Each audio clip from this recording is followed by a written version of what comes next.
Tiniyak ng pamunuan ng Department of Agriculture na magbibigay sila ng suporta sa mga magsasaka at poultry owners na namatayan ng mga manok, itik, bibe at iba pang poultry animals lalo na sa bayan ng San Luis sa Pampanga.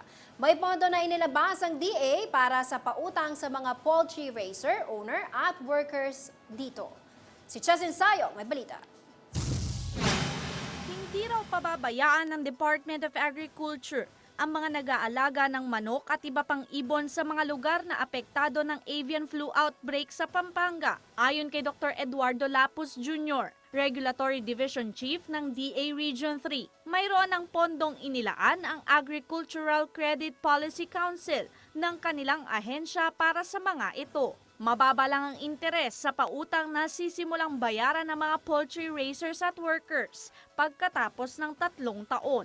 25,000 in total yung loan. 20 sa raiser, 5,000 dun sa mga affected na mga farm worker.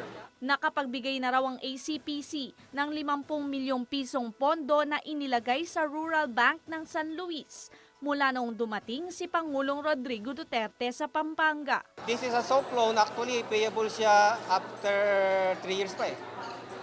At kung may interest man yan, it is the Rural Bank of San Luis kasi pinadaan nila sa Rural Bank of San Luis yung pera. Pagdating sa interest, hindi ko lang kung magkano yung interest na inano nila. Ako si Justin Sayo para sa Metro Central Luzon News.